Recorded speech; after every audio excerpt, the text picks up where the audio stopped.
నమస్కారం. లక్ష్మి చెప్పే కథలకు స్వాగతం. వీణులతో వీక్షించటానికి సిద్ధం కండి. ప్రియ సఖులు, ఇప్పుడు మనం ప్రముఖ రచయిత శ్రీ పివిఆర్ శివకుమార్ గారు రచించిన గాలిగూడు అనే ఓ చక్కటి కథని ఉందామండి. ఈ కథ డాక్టర్ అమృతలత పాలపిట్ట సంయుక్తంగా నిర్వహించిన కథల పోటీలో ప్రత్యేక బహుమతి పొందిన కథ. పాలపిట్ట మాసపత్రికలో జూలై 2022లో ప్రచురింపబడింది. ఇక కథ మొదలు పెట్టిస్తున్నానండి.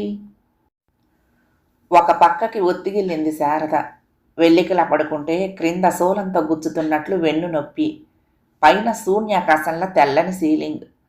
ఎంతసేపు నొప్పి భరించగలదు? ఎంతసేపు శూన్యాన్ని సహించగలదు? అటు కాసేపు ఇటు కాసేపు ఒత్తిగిల్లటం చేస్తూ కంఫర్టబుల్గా పడుకునేందుకు, ఆలోచనలు మార్చుకునేందుకు ప్రయత్నిస్తోంది. తల కింద దిండు కొద్దిగా ఎత్తుగా అమర్చుకుంటే నిలువెత్తు కిటికీ అద్దాల తలుపుల్లో నుంచి దూరంగా కనిపిస్తున్న నగర వీధులు, నిర్విరామంగా పరుగులు తీస్తున్న వాహన వరుసలు. మరోవైపుకు తిరిగి పడుకుంటే పూర్తి విరుద్ధంగా హాస్పిటల్ ఆవరణలో పచ్చని చెట్లతో నయనానందకరంగా దర్శనమిస్తున్న విశాలమైన గార్డెన్. మానవ జీవితంలోని విభిన్న పార్శ్వాలలాగా. కాసేపు వాహనాల వరుసలను చూసిన శారద తానే అంతసేపు పరుగులు పెట్టినంతగా అలసిపోయింది. ఇంకా వాటిని చూసే ఓపిక లేక కళ్ళు మూతలు పెట్టుకుని పడుకుండిపోయింది. చిరు చప్పుడుతో ఏసీ మిషన్ ఆమెకు తోడు పడుకుని జోలపాడుతోంది.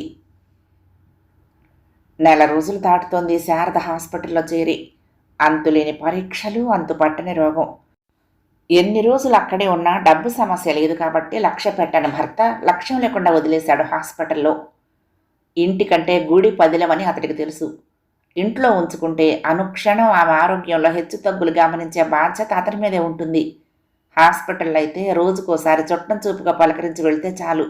అంతే అతడికి తన అనుంగు సతితో అనుబంధం. బంధం ముడిపడిన 25 ఏళ్లలో ఆ విషయం ఆమెకు బాగానే అర్థమైంది.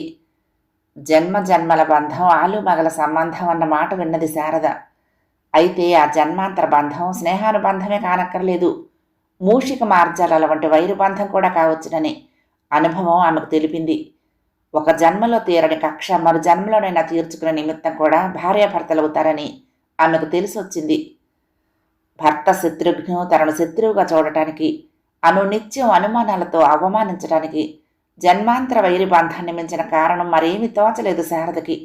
ఒక రకమైన నిర్వేదం అలవడింది. పెళ్ళైన 2-3 ఏళ్లు మాత్రమే సఖ్యంగా గడిచింది. ఆ సఖ్యత కొత్త మోజు వల్లనే అని ఆ తర్వాత అనిపించింది ఆమెకి. కూతురు పుట్టినప్పటి నుంచి బయటపడటం మొదలైంది శత్రుఘ్నులోని రాక్షసత్వం. వంశోద్ధారకుడు పుట్టలేదని భార్యపై కోపం. తెల్లగా మెరిసిపోతూ కాంతులీనుతున్న కూతురు చామన ఛాయలో ఉండే తన రక్తం పంచుకు పుట్టలేదన్న అనుమానం. ముద్దులొలుకుతున్న పసిపాపను దూరం పెట్టాడు. తండ్రి ప్రేమకు దూరం చేశాడు. తను ఏమన్నా మౌనంగా భరిస్తూ మౌనంతోనే సాధించే భార్యపై ఉండే కోపం క్రమంగా ద్వేషంగా మారింది. అయిన దానికి కాని దానికి శారదపై వ్యంగ్యాస్త్రాలతో దాడి చేయటం, ఆమె తన ఇల్లాలు అన్న విచక్షణ కూడా లేకుండా ఎవరితో పడితే వారితో వరుస కలిపి నీచమైన వ్యాఖ్యలు విసరటం ప్రారంభించాడు. అతడి వైఖరికి శారద విపరీతమైన మానసిక వ్యధకు లోనైంది. తండ్రి వైఖరి నచ్చని కూతురు ఒకసారి కల్పించుకుని, ఎందుకు నాన్న అమ్మను అలా తిడతావు అని అడిగిందని ఆ పసిపాపను కూడా కొట్టాడు. మరొకసారి తండ్రిని ప్రశ్నించి భంగపడకుండా కూతురిని తల్లి అదుపు చేసింది. శత్రుఘ్నులోని అసంతృప్తి వైఖరికి బీజాలు బాల్యంలోనే పడ్డాయని నెమ్మదిగా తెలిసొచ్చింది శారదకి. బడికి వెళ్లే రోజుల్లో పాఠం చదవని నేరానికి కొట్టారని 19 మీద కోపం. బలవంతం మీద ఇంటర్ పాస్ అయిన అతన్ని డొనేషన్లు కట్టి ఇంజనీరింగ్ చదివించకుండా బీఎస్సీలో చేర్పించాడని తండ్రి మీద కోపం. అతడి చిల్లర తిరుగుళ్ళని, అల్లరి ప్రవర్తనని సమర్థించకుండా, కనీసం సహించకుండా తీవ్రంగా దండించేదని తల్లి మీద కోపం. చదివిన చదువుకు ఉద్యోగం ఇవ్వలేదని ప్రభుత్వం మీద కోపం. పార్ట్నర్షిప్ ఇవ్వలేదని ఉద్యోగం ఇచ్చిన మెడికల్ షాప్ ఓనర్ మీద కోపం. చివరికి ఆ మెడికల్ షాప్ ఓనర్ని ముంచి తన సొంతంగా షాపు పెట్టుకుని నెమ్మదిగా మెడిసిన్స్ హోల్సేల్ డిస్ట్రిబ్యూషన్ చేపట్టి కార్పొరేట్ హాస్పిటల్స్ని, రోరింగ్ ప్రాక్టీస్ ఉన్న డాక్టర్లని పట్టి మెడిసిన్ అమ్మకాల్లో ఎన్ని రకాల మాయలు చేయొచ్చునో అన్నీ చేస్తూ ఆరితేరి పైకొచ్చాడు శత్రుఘ్ను. ఇప్పుడు కోట్ల ఆస్తితో పాటు కొన్ని కార్పొరేట్ హాస్పిటల్స్ బాసులు, డాక్టర్లు అతనికి క్లబ్ మేట్స్, మందుమిత్రులు. పరిస్థితులు అనుకూలంగా మారినా అతడి ప్రవృత్తి తదనుకూలంగా మారలేదు. అంతవరకు సమాజం మీద ఉన్న కోపం ఇప్పుడు కసిగా మారింది. అంతో ఇంత ఉండే ఆత్మన్యూనత భావం ఇప్పుడు అంతులేని అహంభావంగా మారిపోయింది. డబ్బు మనిషికి ఇవ్వగల దుర్లక్షణాలన్నింటినీ సొంతం చేసుకున్నాడు. కూతురికి పెళ్లి చేసి పంపించేశాక అతడికి మరింత స్వేచ్ఛ లభించినట్లయింది. అంతవరకు ఎంత చెడ్డ, వయసొచ్చిన కూతురు మసులుతున్న ఇంట్లో బారు పెట్టి నలుగురు మిత్రుల్ని పిలవాలన్నా, విశృంఖలంగా పార్టీ చేసుకోవాలన్నా ఇబ్బందిగా ఉండేది. కొంత సంయమనం, ఎంతో కట్టడి అవసరమయ్యేవి. ఆమె కాపురానికి వెళ్ళిపోయాక మరి గుర్రానికి కళ్ళెం అవసరం లేకపోయింది. శారదని గ్రౌండ్ ఫ్లోర్కి పరిమితం చేసి తన దర్బారంతా మేడ మీద పెట్టుకున్నాడు. ఎవరొచ్చినా ముందు హాల్లోకి రాకుండా ముందున్న చెప్పుల గదిలో నుంచి మెట్లెక్కి మేడ మీదకి వెళ్ళిపోవచ్చు. పెళ్ళయి కాపురానికి వెళ్ళిపోయినప్పటి నుంచి వెనక్కి తిరిగి చూడలేదు కూతురు.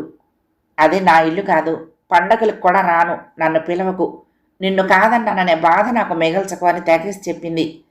బలవంతాన్న పిలిచి పండగ పూట అవమానించే సాహసం శారద చేయలేదు. నీ ఇల్లు కాదని తెగేసి చెప్పే అవకాశం నీకుంది. నిజానికి నాకు ఇది గూడు కాదు, ఒక పంజరమే. అయితే అలా అనే అవకాశం, సాహసం నాకు లేవు అనుకుంది శారద. కూతురి మీద మనసు పీకినప్పుడు తానే వెళ్ళి 4 రోజులు ఉండొస్తుంది. ఆ 4 రోజులు శత్రుఘ్నికి పండగ కనుక అతడు అభ్యంతరం పెట్టలేదు. రాను రాను శారదకు తన జీవితం ఏమిటో అసలెందుకో అర్థం కాకుండా పోయింది.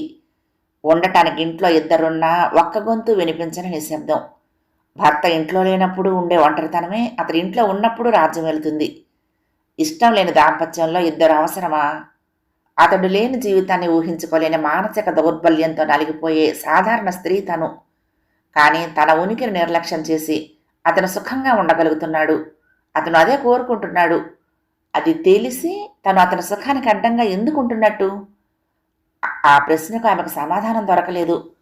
అలాగని తన ఉనికికి స్వస్థ చెప్పుకునే తెగింపు కలగటం లేదు. మనసులోని మంట కడుపులోకి చేరినట్లు కొద్ది రోజులుగా శారదకి ఏది తిన్నా కడుపులో మంట బయలుదేరటం, వాంతులు కావటం మొదలైంది. హాస్పిటల్కి తీసుకువెళ్ళాడు శత్రుఘ్నం. కడుపులో అల్సర్ వచ్చిందన్నారు. ఆపరేషన్ చేశారు. 10 రోజులు హాస్పిటల్లో ఉండొచ్చింది. బాధ తగ్గింది. 6 నెలలు గడిచాక మళ్ళీ మొదలైంది.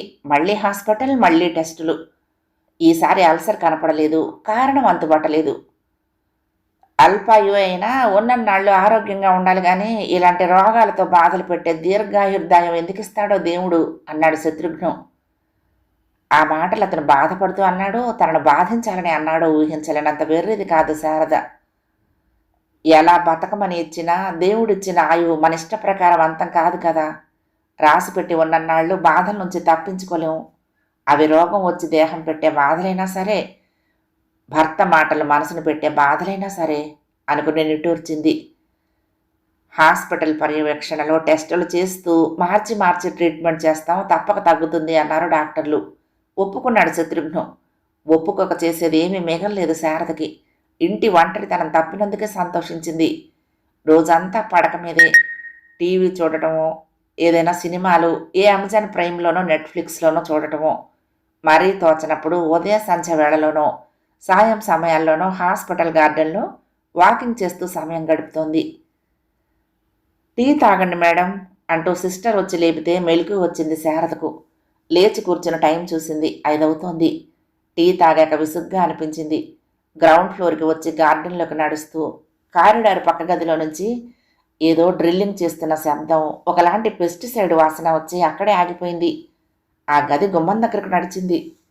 ఏం చేస్తున్నారు అడిగింది అక్కడ ఉన్న హాస్పిటల్ స్టాఫ్ను. ఇక్కడ 2 గదుల్లో చెదలు పట్టాయి మేడం, పెస్ట్ కంట్రోల్ వాడిని పిలిపించారు, వాళ్ళు పనిచేస్తున్నారు చెప్పింది ఆ అమ్మాయి.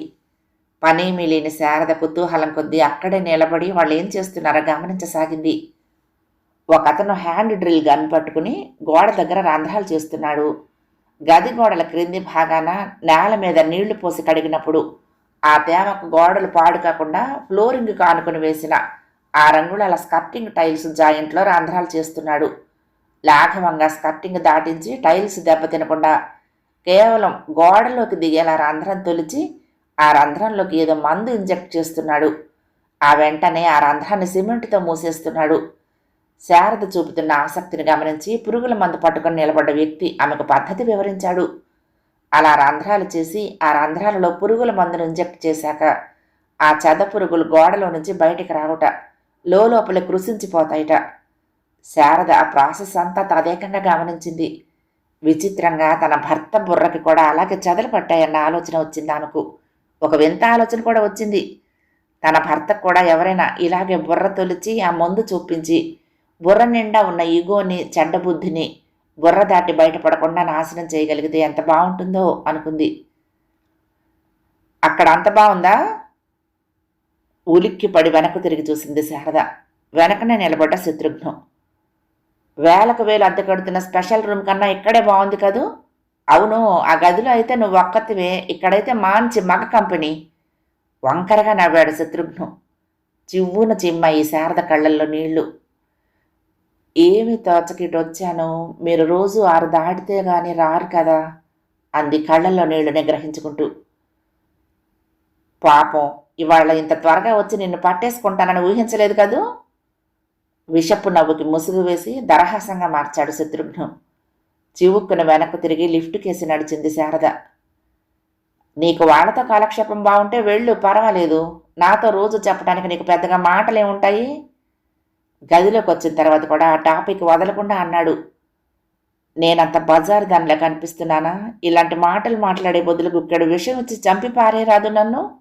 ఏడుస్తూ అరిచింది శారద. ఇష్యూ, సీన్ క్రియేట్ చేయక. నాకు ఇక్కడ చాలా పరువు ఉంది. అందువల్లనే నీకు మేడం హోదా ఉంది, మర్చిపోకు. పిచ్చి ఏడుపులాడోకు. బుద్ధిని కాస్త కంట్రోల్లో పెట్టుకుని ప్రవర్తించు. ఏ పరిస్థితిలో అయినా స్టేటస్ తెలుసుకుని మాట్లాడుతూ ఉండి ఎవరితోనైనా.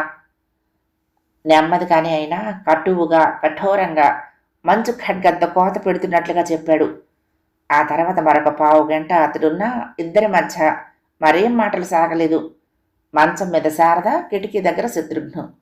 సిస్టర్ తెచ్చిచ్చిన కాఫీ తాగాక వెళ్ళిపోయాడు. పూర్తిగా వికలమైపోయింది శారద మనసు. బెదిరిపోయిన పిల్లిని గది మూలకు తరిమి కొట్టబోయినట్లయింది ఆమె పరిస్థితి. ఆ రాత్రి ముద్ద దిగలేదు, కంటి మీదకు నిద్ర రాలేదు. ఆలోచనల కొలిమిలో భగభగ మండిపోయింది మనసు. తెల్లవారేసరికి ఒక నిర్ణయానికి వచ్చిందామె. ఇంకా ఆ ఇంట్లో అతనితో తను ఉండలేదు. ఇల్లైనా విడవాలి, లోకమైనా విడవాలి. లోకం విడవగల ధైర్యం లేదు. ఇల్లు విడిచి ఎక్కడికి వెళ్ళాలి? డబ్బుకు లోటు లేదు. అతడికి అడ్డదారుల్లో వస్తున్న ఆర్జన కొంత తన పేరు మీద కూడా ఉంది. తీర్థయాత్రల పేరు పెట్టుకుని దేశం మీద పడితేనో? తన ఆలోచనకు తనకే నవ్వొచ్చింది శారదకి. జీవితంలో ఇంతవరకు ఒంటరిగా ఎప్పుడూ గడప బయట కాలు పెట్టలేదు. ఇప్పుడు సాధ్యమా? దేశం మాట అలా ఉంచి ఊరంతా ఒక్కరోజు పాటు ఒంటరిగా తిరగగలదా?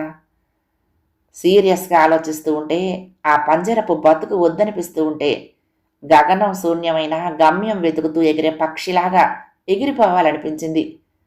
తిరగగలిగినంతకాలం తిరిగి ఏ కాశీలోనో, ఋషికేశంలోనో, ఏ సాధువుల చెంతనో, ఏ భగవంతుడి సేవలోనో స్థిరపడిపోగలిగితే చాలదా? ఏది ఏమైనా అతడి దారిని అతన్ని వదిలేసి, అతడు పెట్టే హింసను తప్పించుకుని తన దారిని తాను జీవించాలన్న ఆలోచనే ఆమెలో నూతన ఉత్సాహాన్ని నింపింది. ముందుగా ఈ హాస్పిటల్ నుంచి బయటపడాలి. తనకు ఏ టెస్టులు, ట్రీట్మెంటు వద్దు. ఇంటికొచ్చేస్తానని, ఆ వెంటనే తీర్థయాత్రలకు వెళ్తానని చెప్పేయాలి అనుకుంది. తన ఇంట్లో లేకపోవటం మాత్రమే అతడికి కావాలి కనుక తేలిగ్గానే ఒప్పుకుంటాడని అనుకుంది. ఆ మాట అనుకున్నాక ఆకలి విజృంభించింది. కడుపులో తిండి కోసం ఆకలి, మనసులో స్వేచ్ఛ కోసం ఆకలి. సిస్టర్ తెచ్చిన బ్రేక్ఫాస్ట్ తినేసింది. ఉత్సాహంగా గార్డెన్లో తిరుగుతూ పువ్వు పువ్వుని పలకరించింది. సుష్టుగా భోజనం చేసింది. మధ్యాహ్నపు కొనుకు తీసింది. లేవగానే రోడ్డు కనపడేలా కుర్చీ వేసుకుని కిటికీ దగ్గరగా కూర్చుంది. శత్రుఘ్నం రాక ఆ రోడ్డు మీద ఉండి కనిపిస్తుంది. అందుకే ఆ ఏర్పాటు. ఎన్నడూ లేనంతగా అతడి రాక కోసం ఎదురు చూసింది. ఆ కోరిక తీరింది. 6 దాటాక శత్రుఘ్న కారు కనపడింది. శారద రక్తమంతా ఆమె ముఖంలోకి పొంగి వచ్చింది. అదో రకపు ఉద్విగ్నత. ఏమంటాడు అతను? తన ప్రపోజల్కి అతను ఏమంటాడో? ఆ కారు ఎప్పటిలాగా హాస్పిటల్కి ఎదురుగా ఉన్న పార్కింగ్ కాంపౌండ్లోకి వెళ్ళింది. 2 నిమిషాల తర్వాత శత్రుఘ్నం నడుచుకుంటూ కాంపౌండ్లో నుండి బయటకొచ్చాడు. అతడు రోడ్డు దాటే ముందు తప్పకుండా తల పైకెత్తి 3వ అంతస్తులో ఉన్న తన గది వైపు చూస్తాడనిపించింది శారదకు. రోడ్డు మీద ఎవరికోసం ఎదురు చూస్తున్నావో అని అడుగుతాడు. ఈ పూట సమావేశం అటువంటి సంభాషణతో ప్రారంభం కావటం ఆమెకి ఇష్టం లేదు. అందుకే అతడు రోడ్డు అవతల కనపడగానే తను అతడి కంట పడకుండా ఉండేందుకు చటుక్కున లేచొచ్చి మంచం మీద పడుకుండిపోయింది. 5 నిమిషాలు గడిచాయి. 10 నిమిషాలైనా గది తలుపు తెరుచుకోలేదు. అసహనంగా పక్కపై కదిలింది శారద. ఇంతలో బయట నుంచి లీలగా ఏదో సందడి. మంచం మీద నుంచి కిటికీ వైపుకు వంగి వీధిలోకి చూసిన శారద అక్కడ రోడ్డు మీద గుమిగూడు ఉన్న గుంపును చూసి ఒక్క ఉదుటిన లేచి కిటికీ దగ్గరగా నడిచింది. రోడ్డు మీద యాక్సిడెంట్ జరిగినట్లు కనిపిస్తోంది. శారద మదిలో ఏదో అలజడి. వెంటనే రిసెప్షన్కి ఫోన్ చేసింది. హాస్పిటల్ ఎదురుగా రోడ్డు మీద ఏమిటా జనం అని అడిగింది. రోడ్డు దాటుతున్న ఓ మనిషిని ట్రక్కు గుద్దేసింది మేడం. అర నిమిషం తర్వాత రిసెప్షనిస్ట్ చెప్పిన జవాబు ఆమె చెవిన పడేలోగానే సిస్టర్ పరుగు పెడుతూ శారద ఉన్న గదిలోకి వచ్చింది. యాక్సిడెంట్లో చనిపోయిన ప్రాణం ఎవరిదో ఏడుస్తూ చెప్పింది. శత్రుఘ్న నుంచి ఏదో ఒక విధంగా దూరంగా పారిపోవాలని తీవ్రంగా యోచించిన శారదకు అతడే తన నుంచి సుదూరంగా పారిపోయాడన్న విషయం తెలియటంతోటే స్పృహ తప్పినట్లయింది. గూడు విడిచి ఎగిరిపోయేటందుకు ఆయత్తమైన అంతలోనే అకస్మాత్తుగా ఛిద్రమైన గూటిని చూసిన గువ్వ నివ్వెరపోతూ రెక్కలు అల్లల్లాడించినట్లుగా కదులుతున్న కనురెప్పలతో వణుకుతున్న పెదవులతో సిస్టర్ వైపు నిస్తేజంగా చూసింది శారద. కథ సమాప్తం.